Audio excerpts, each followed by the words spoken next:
Hey Nathan, you got this letter in the mail.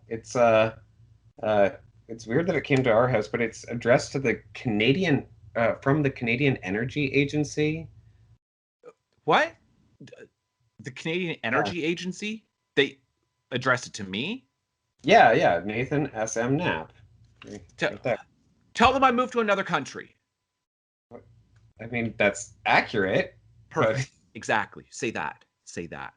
okay Okay. then. Don't tell them which country. Just different country. That's a reference to Mike, by the way, from season one of Stranger Things, in Yes. case you did not catch that. Tell them I moved to another country. Yeah. Yeah. So I am Tyler. I'm Nathan. Welcome to Ignore the Bell. We are doing an episode by episode review of Stranger Things 3.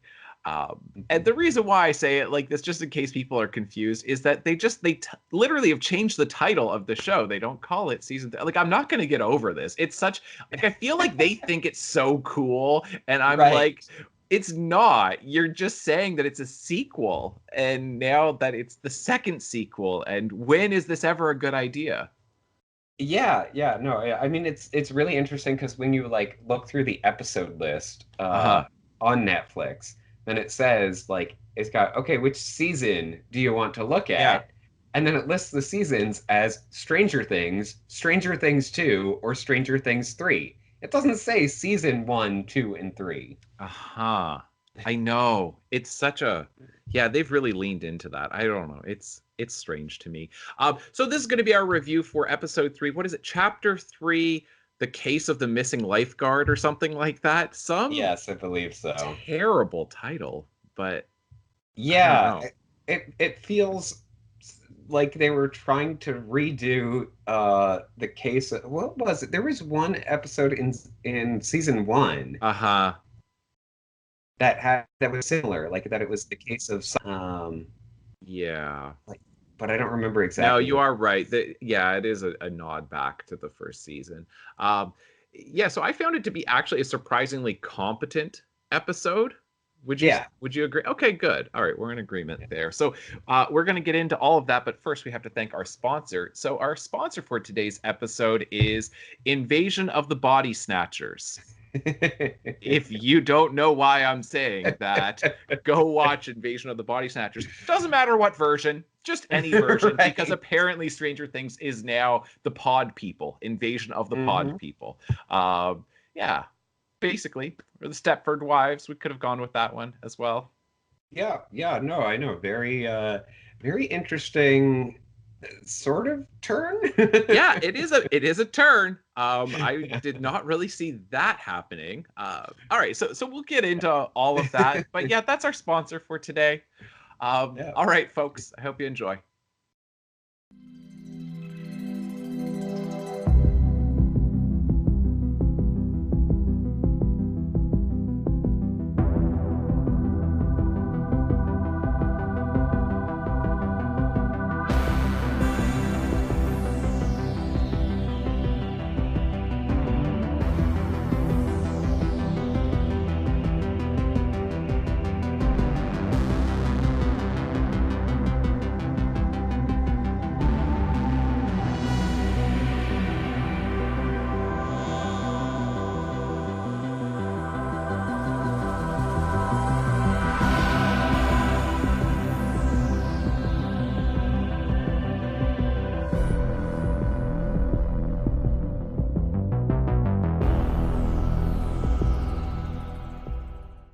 All right, Stranger Things, season 3, episode 3. Like I said in the introduction, this is a surprisingly competent episode. I mean, I've got a few things that I was like, but compared to what episode 2 is, Oh this yeah, for is a sure. masterpiece. And I Yeah. don't quite get that. Obviously, you're getting a different director because it's not the Duffer Brothers. As best I remember watching it, then it had a different writer and director than the Duffer Brothers, which you had in episodes 1 and 2. So maybe I'm sure that's a big part of it. I Hmm. don't know how much say they have when other directors are in charge of episodes because they're obviously still heavily involved being producers and at the script level and all of that. Yeah, the director of this episode I know is like one of their frequent directors as Okay. well for the series. Because I like recognized the name when it flashed Hmm. on screen with that still awful red Yeah. drop shadow. Yes, I I'm so know. frustrated by Yeah, it. I hear you. uh, I wasn't especially, and then you pointed it out, and now I'm like, oh, oh, I'm that is sorry. awful. What are they doing? Yeah, it's so weird. Every episode, I'm like, oh yeah, the totally awesome intro. Like, I always Right. watch the intro. Yeah. I don't know about everybody else, but I don't know how you could possibly skip the intro. Right. Um, and then it's just this text that appears on screen, and I'm like, oh. Yeah, I hear you. Um, can we? I, I don't know. I just want to get these things out of the way. At least the one. This is such a strange thing that happened in this episode, and then we'll get into the actual plot and what we enjoyed and discuss that. But Sure. Yeah. they had the weirdest transition I think I've ever, certainly on this show, the weirdest transition I've ever seen, and one of the weirdest transitions I've ever seen anywhere. Lucas says, "Can I at least have a shower first?" Right before they're gonna play D Yes. and D, and then they cut to the shower, and then it is Hopper's face that comes on screen, and there's no way you don't think Hopper and Lucas are showering together. What, like for a split second, you kind of think they are, and you're like, "What the hell is going on?" And then Yeah, it's the weirdest thing. it's the Like, weird. I had to make a note. I'm just like, what a weird transition. Why would they do that? And like, if you don't know this stuff, like the language of film itself has a particular language, and specifically, like one of the elements to film language. And I'm saying this for like people who are watching, because I know that you know this, but for people who are watching, if you haven't studied like film theory, then there's this concept that film itself has a language. It has syntax, essentially. The way a sentence, like when you're saying a complete and correct sentence in English, and we expect it to be in a certain order, and that's where you derive the meaning, the order of words. So the order that you have actual shots on screen when you're editing, it creates meaning. So if you right. have a person say, I want to have a shower, and then you cut to the shower head, but you don't see the person, you assume that the person who just said that in the previous scene is in that shower, because that's part of the logic behind editing. And they know this. They're Yeah. working in Hollywood. This wasn't accidental. And it's just so creepy for a moment. Yeah, it makes absolutely no sense. You why did Lucas need to say that? Like Because you did not we need need a that to put the segue. They're in the transition. writer's room. If this is what happened in the writer's room, we need to have smooth transitions between scenes. How do we go from D&D and Lucas and all of them to Hopper? Well, it's the morning. Hopper's going to have a shower, and he's like hungover, so blah, blah, blah, blah, blah, right? From his Chianti drinking, where he got stood up. And Yeah. so, anyway, they're like, that's a good segue, right? And everybody's like, yeah, absolutely. Yes. Great transition. Like, why don't they have one person in the room just saying, no, it's not. They're going to think that Hopper and Lucas are in the shower together. What are we Honestly. trying to convey? What kind of a show is this? Yeah, yeah. Okay, so let's dig into the meat of this episode. Sure. Um, and okay, so now we actually have a little bit more movement again, Yes, we're which is finally getting great. into good plot. Yeah, so Joyce is, she's going after it. She's saying, it's got to be Hawkins' lab. Let's go. Right. And, she doesn't have to really convince Hopper to go. She tries to, but when she realizes it's not working, she just says, whatever, I'm going anyway. I don't care. I'm just going to go by myself. And then Hopper says, you're not going there by yourself. Fine, I'll come with you. And I think that that is brilliant.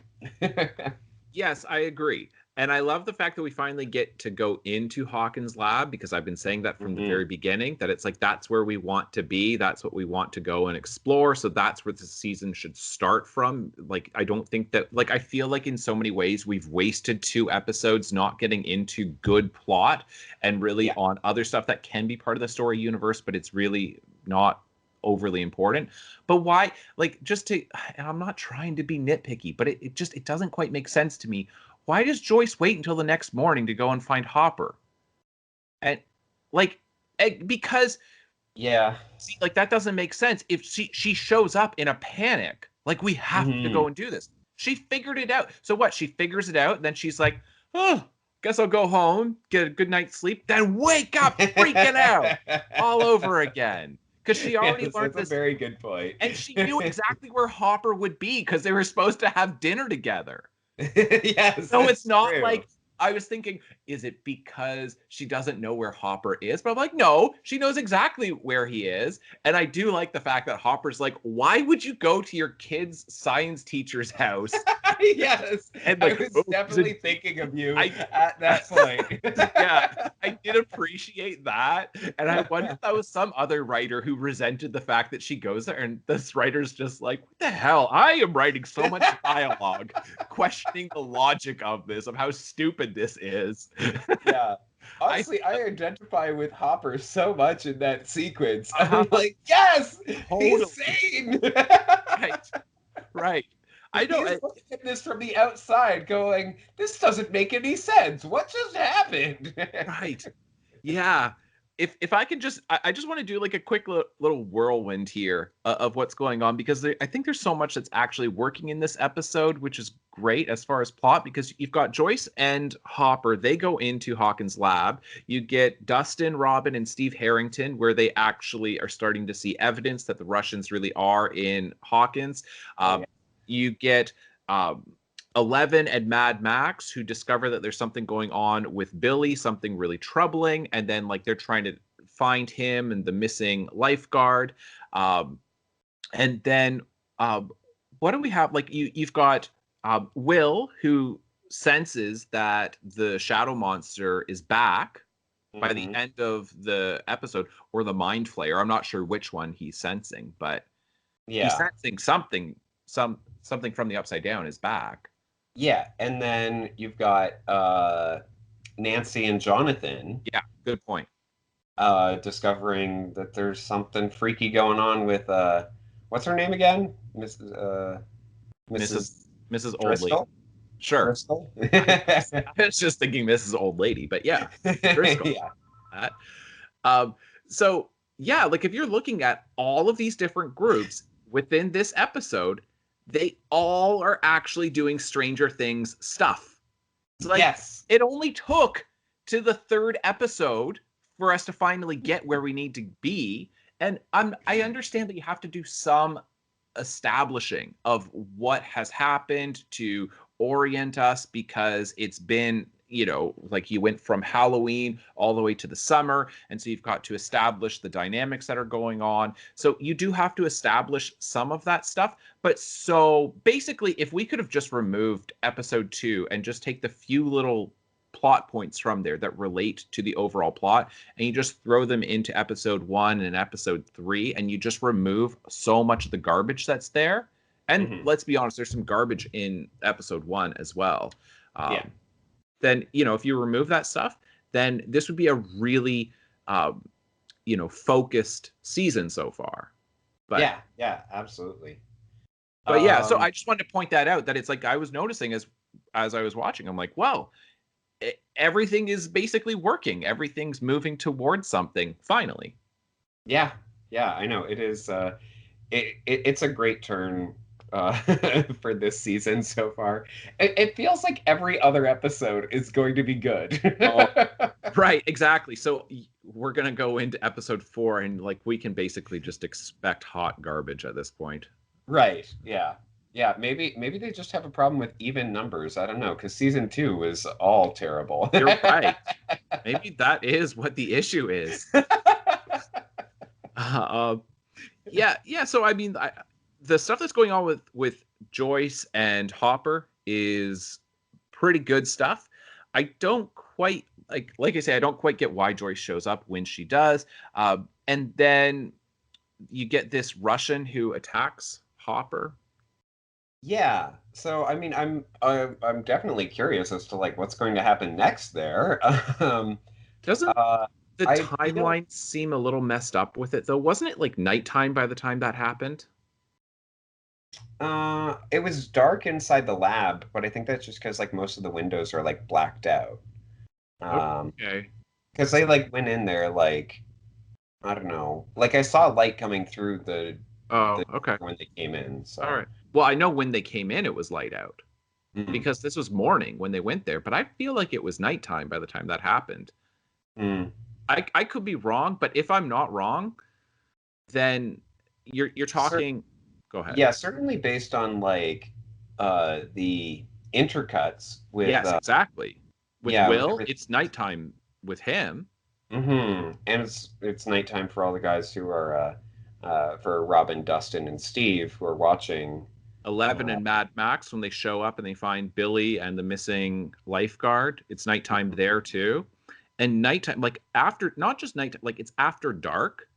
right. After dark in early July in Indiana is like 9:30, 9:45 p.m. I don't know if Yeah. the showrunners just are not thinking about this, but it doesn't make sense that people are sitting down to dinner at 9:45 p.m. that they barge in, and it's like, really? That's a very late dinner because it Yeah. is summer. Like it's just it's stuff like that that it I mean, just it's raining. Maybe it's just super, super cloudy. sure.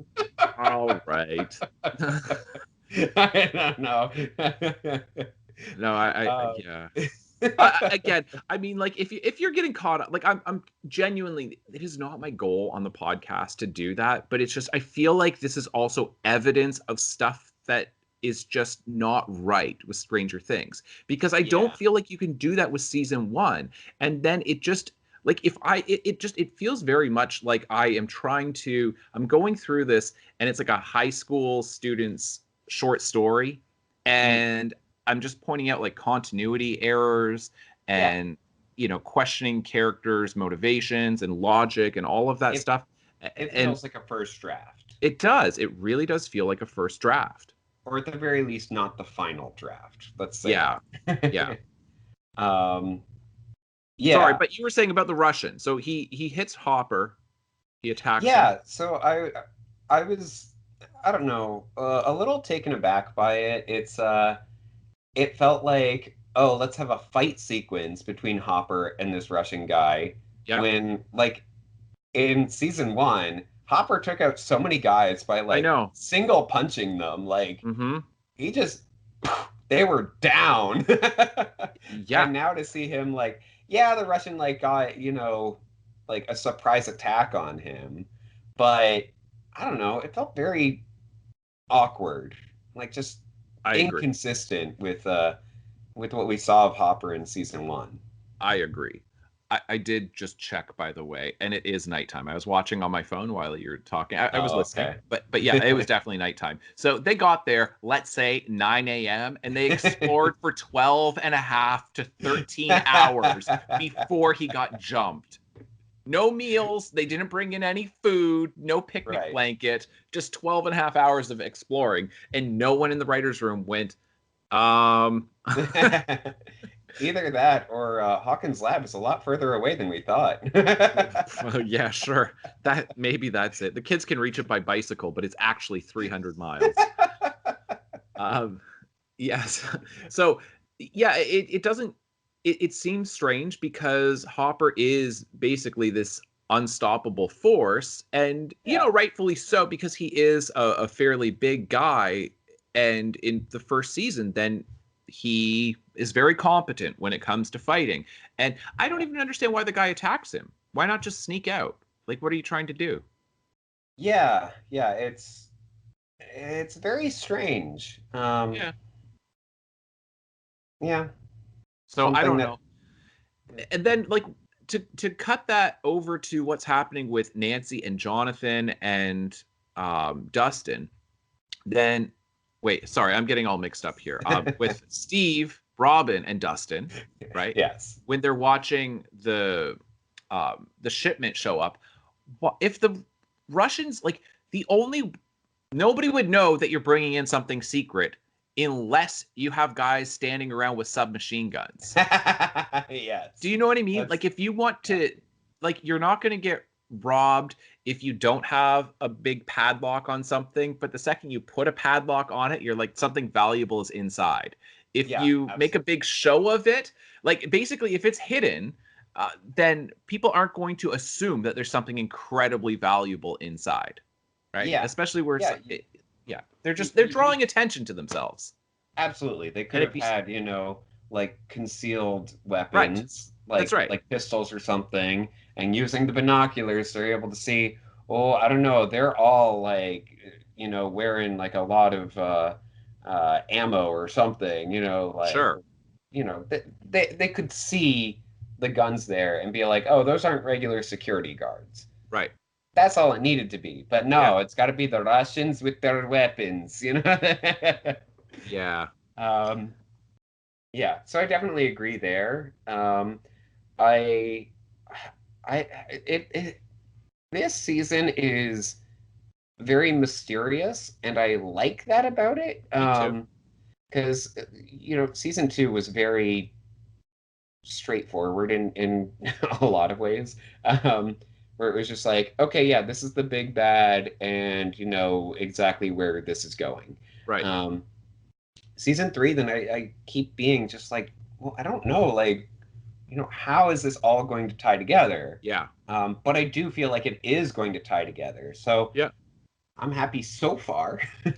Yeah, I agree. I like because I think my issues really are not so much, um, certainly not the story. I have some issues with what is actually being the plot on screen, but mostly my big complaints would be like what they're choosing to put on screen, and so like the Mhm. execution of it, the direction, the weird sound design, some of the really crummy dialogue, how it wavers between being a sincere show and then becomes a parody of Mhm. this type of show. So, but as far as the actual story, this is a much better story than we got in season two. Yeah, Yeah, yeah, I totally absolutely. agree with you. Um, yeah, so you've got that's going on with, yeah, Nancy and Jonathan.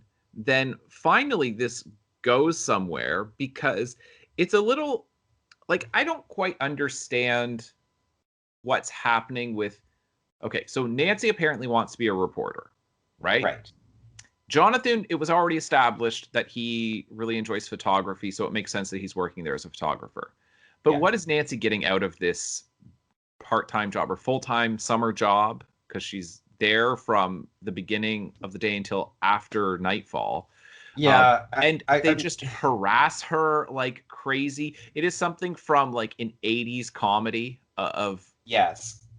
I was gonna say it feels. Oh, sorry. I think I lost you there for a moment. Yeah, Um, I still heard you, so yeah. you're good. I think it definitely feels like, hey, remember the 80s when guys, like every guy in the office was totally sexist and everything? And I'm just like, okay, like, yes, that's very true, but I feel like they're overplaying it just they're overplaying it a Yeah, ton. that's I mean, not to say that there wasn't sexism in the 80s and misogyny and all of that. Um, but that was like 1950s behavior. Do you know what I Yeah, mean? Like it's absolutely. absurd. It is so ridiculous. And those guys are complete caricatures and Yeah. they just guffaw like braying donkeys. It's absurd. And the fact that she is tolerating this, and it's like, for what? She's not even a journalism student. This isn't a co-op placement. And what she thinks, like, if she's going to become a big journalist, she thinks that it's going to be what at like the Hawkins newspaper. Who cares about these bums? Get out of there. What are you doing? If they're going to be treating you like that, it doesn't make sense. And the other thing too, like I just want to say this, that I don't know if you've ever watched any of Bill Burr's stand up specials. No, I don't think I've ever watched any of the specials. No. Okay. So he talks about the idea of how he hates the way racism gets depicted in movies because it's just some white person who's just, shouting at a black person, like, "Hey, you're not wanted here." And he's like, that is not how racism works. He's like, racism is quiet. It's whispers. It's, like, what is he doing here? To like some other Right. person. It's not that overt. That's like the same thing with like sexism in the 80s and The Office. It's like, I don't think it was that overt. And why would she tolerate that? Like, that doesn't Yeah. make any sense. Why she would just put up with that and getting called Nancy Drew again and again. And like, it's just, like, you can't buy that entire thing at all. Yeah. I mean, it's honestly, it reminds me of Nancy in season one, where I'm just staring at Nancy going, "What are you doing? You're smarter than this." Right. But She apparently is. she's not. Yeah, I guess not. She's book smart, but has no other sense. Right. Um, but so No, he totally just likes me. He's not going to try to sleep with me. Like, yeah, the lies that I feel like it's just lies that she's telling herself, right? yeah, yeah, Uh, yeah. So anyway, her and Jonathan find Zombie Woman in the basement, and this is where it gets really strange. So you've got this woman who is now eating the fertilizer and hmm the chemicals from the feed store, uh, but she seems to be some kind of like she's out of her mind, and she seems basically like a zombie. right. But then you've got Billy and the lifeguard. I can't remember what the lifeguard's name is because we did see Heather? it on the photograph. What's that? I think it's Heather. That sounds right. Yeah. So you get Billy and Heather, where they're clearly the pod people from Right. Invasion of the Body Snatchers. It's like this too perfect version of them. And Yeah. then are they trying to turn her parents into that? Yeah, it certainly seems that way. That was my reading of that scene. Yeah. Which again is another really interesting turn. Like, Yeah. just crazy. Like, kind of came out of nowhere, but I'm Yeah. like, I'm in it. This yeah. Yeah, I'm fine with this. And it seems like they're basically, I don't know if it's the mind flayer, animating their bodies, but it's really the mind flayer inside them, or if it's the hmm smoke monster, or what it is, but it's something from the upside down because you get that Right. recognition of 11, Yeah. right? And so, Yeah. Yeah. And it definitely is because we have those shots of 11 like closing the gate from right. the end of Stranger Things 2. So yeah, it's very interesting to see that. And I don't know, whether I'm I don't know. Maybe these bodies are actually the rats. The flesh of the rats has been reassembled to to become Okay. Rat looking goo like can this. do anything. Yeah, I mean I could see it. Yeah. Yeah. So, yeah, because and I'm it's not it's predicting that. I'm just saying that that's it's so unclear because you had Billy in the last episode who is out of his mind and he kidnaps Heather and brings her to that, I don't know what it is, that abandoned building, to the basement, and then yeah. feeds her, offers her to the rat goo monster thing. Uh, hmm but then he seems like evil Billy, and now he is so like perfect Billy. Right. Yeah. And by the way, Heather's parents, like her dad is the mayor, isn't he? Yeah, he is. Okay, Yeah, so that's why we got that awful scene with the mayor before. I That's why we have guess. Main Street politics of, they're shutting down Main Street, and that's why we get to see the mayor, and then he's like, oh, arrest them. So then we're like, ooh, that mayor's a bad guy. I'm glad he got attacked. Is that why? I mean, I still stand by my prediction from our last podcast where I think that the mayor is going to somehow stand in the way of some kind of progress. It's just that now the mayor is not the same jerky mayor that we met in the previous episode. So Yeah, right. So it I makes no guess sense. see the mind flayer. understands municipal politics so well that it knows figure out who the mayor is, because it understands the concept of a mayor of a small town. Yeah. Find the mayor, find his daughter, exploit her to get close to the mayor, to then turn him so that way we can have, political control in this town. And that's how we're going to take over this new dimension. Oh, Yeah. okay. Yeah. That seems, perfectly plausible. I don't know Of why you're course. guffawing about Sorry. that. Yeah, that just makes so much sense. Um, yeah, no, okay, so I do think that it's interesting that we are getting to see, this invasion, this slow invasion, and I really love, um, you know, 11 discovering this through honestly, I love the scene between Max and 11 where Max is like, okay, but if he's with a girl, just get out of there right away. I don't even know if she says that. I think it's just if he's doing something gross. Yeah. Like, She does say like, or if he's with a girl or something. right, But right. then yeah, like afterward, then and 11 is like, oh yeah, I see him. He's on the floor. There's a girl there. Oh, okay, don't look anymore. Right.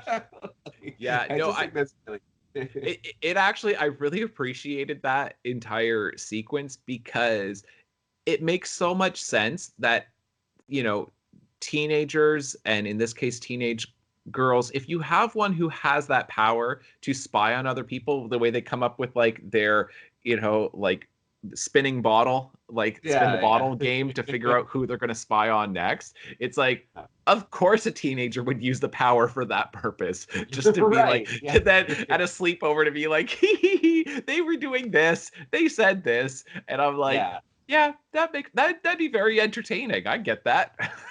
Yeah. It'd be Yeah. hard to not use the power for that. Like, do you know what I mean? Like at this point, if I had that kind of ability, it wouldn't be to spy on like people I know personally. It would be like, all right, let's find out what's going on in a corporate boardroom so that way I can invest in that product and therefore Right. make a ton of money from the stock market. It's like I'm a little like smarter at this point of how that power, but if you're that age, you're just like, oh, we've got the most power in the world. Let's spy on our friends. Yeah. Oh, but when they are actually spying on their friends, the Right. boys, oh, that's awful. I'm just like, eh. Like with the belching and farting. I'm like, this is the most caricature Oh yeah. drawing of like Teenage of boys possible, that this is yeah. exactly how teenage boys are when girls are not around, except for the fact that that belies everything that we've seen up until this point in the series, that the boys are not Yes, like that. Yeah, that it doesn't make any absolutely. sense, that they just play it for comedy, because like it's like they can't resist. They see this possibility of like, oh, we could make a joke there, then we have to make that joke. And it's like, but that's not what this show has been.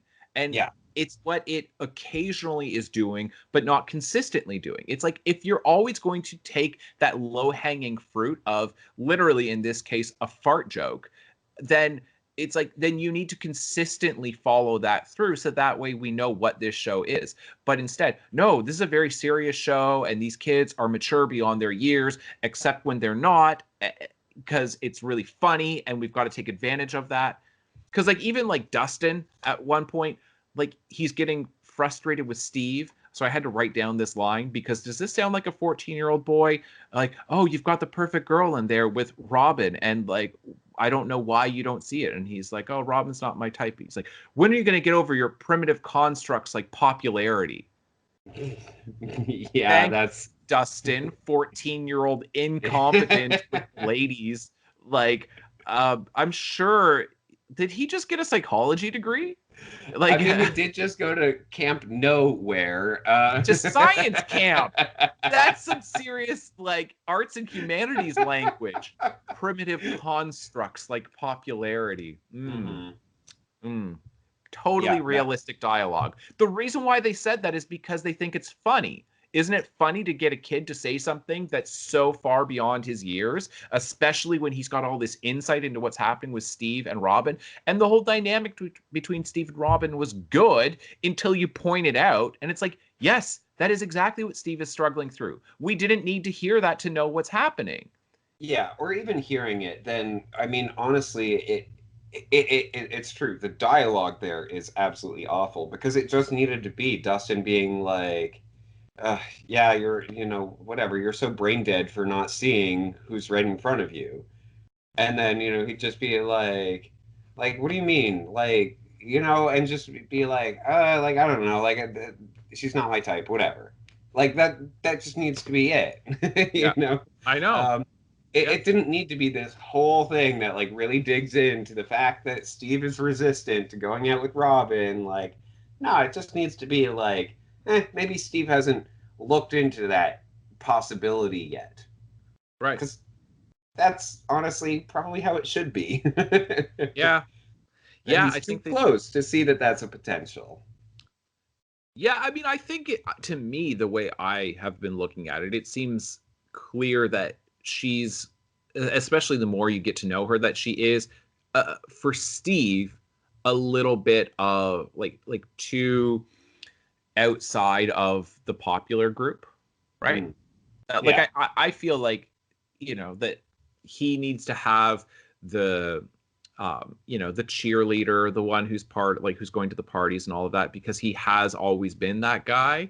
And right, so to have somebody who is not really in that group, and that she's, a year younger than him, is what they say, right. like, because he says she's still in high school, then it's like, yeah, I feel like it's all there, but it's like some writer just couldn't help himself or herself from just, vomiting that pop psychology onto Yeah, the audience. And I feel like they did that. Like, I don't know if I feel like it was for two purposes: to get a laugh, which is that's not why we're watching Stranger Things, but okay.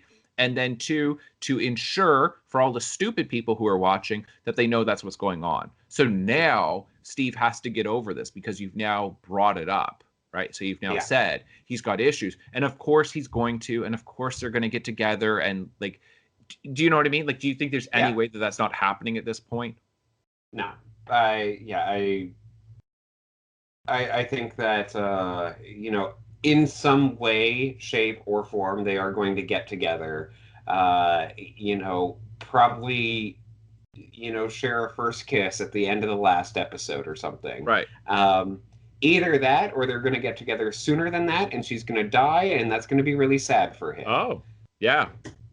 Like one or the other, but either way, they're going to be together for some amount of time. I don't see her dying. But Yeah, I don't really see it either, but the only yeah, young character that they've killed was Barb.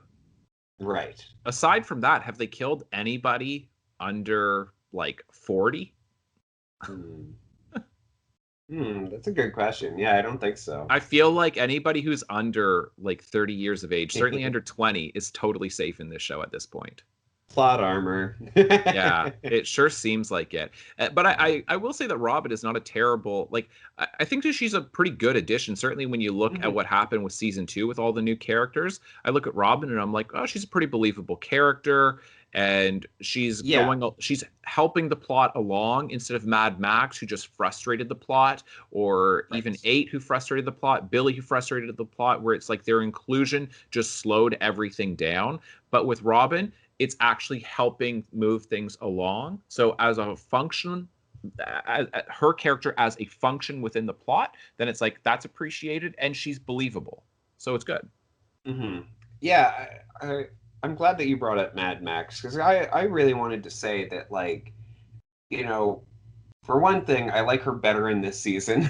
Yeah, So much better. she's much Um, more likable for sure. yeah, but I think one of the main issues with her introduction in season two was that Mike does not like her right from the get-go, Yeah, and we are so attached to Mike. yeah, Then Eleven meets her, and she doesn't like Max. exactly. So our two main characters that we care the most about, Right. that we respect the most at that point, Yeah. then they both don't like her. Why in Right. the world do you think that we would like her?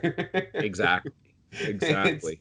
it's so stupid. And now, we've just got a character who like they don't really know who's Robin, and they're getting to know her. And as we get to know her, they Uh-huh. like her more and more. Exactly, which is what you're supposed to do when you're introducing characters. And Yep. yeah, I know. That's why I'm saying that it's actually working. And Mad Max at this point is fine. It's nice to see Eleven and her having this, um, friendship where they're able to work through this Mhm. stuff with, boys like their boyfriends who are, like their early teens. And so definitely like it's a pretty common thing growing up is turning to somebody of the same sex to be able to talk through these issues because you can feel fairly safe in discussing it.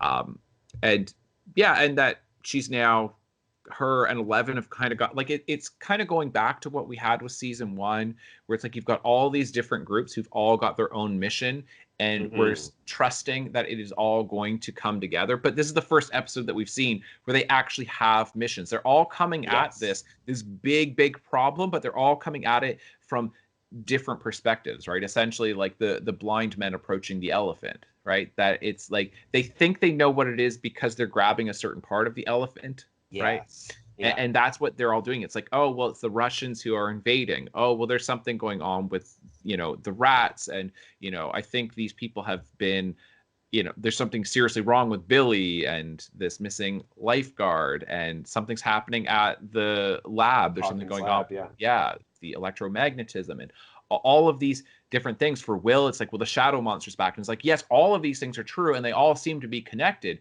but you guys don't know all the pieces. And so Yes. they're each independently in their own little groups are finding them, and you believe that it's going to start coming together. And I think it's actually going to be pretty satisfying. Like I've got a lot more Mhm. hope after this episode than I did with the first two, because the first two it's just like nothing's happening. Yeah. Yeah. Yeah, no, absolutely. This episode is very strong in terms of plot and Yeah. in terms of moving the story forward. I'm really looking forward to the next episode to see, you know, honestly, just everything that happens with just about every character. Right. Yeah. Yeah, because yeah, there are definitely like issues going on within this episode, but overall, I think we're in a much better place than we were at the end of episode 2. So I guess at this point, right, let's move on to episode 4. Yeah, yeah, sounds good. Because yeah, a few minor issues, but nothing that I think really needs to like be fully discussed or analyzed. Right. Yeah. Yeah. I mean, the like I say, I just want to bring it up again, just so everybody's got this in their head. What a weird transition. Yes. It's Lucas, I so need to have a awkward. shower. Hopper's in his shower. What is wrong with you? Why would you do that? I never had that thought until you did that stupid transition. Yeah, Jerks. honestly, it's so Did they weird. think it was going to be funny? I don't get it. I I don't apologize. know. I'm sorry. I'm looking at my note and I'm just like, ah, some of these things are, I think, somewhat worthy of discussion of just like, what the hell? But Yeah. but Um, yeah, you guys can like comment on other things that you noticed and whatever else in the comments below. And yeah, I guess we're done, right? yeah, we might revisit some things later on anyway. Sure. All right, folks. Thanks so much for watching. Bye. Bye. Ignore the bell, people. We're gonna keep going. We're still ignoring it. Don't worry. I I don't know what that. I think that's the fire drill. All right. We're gonna go home. Yeah. All right. We're done.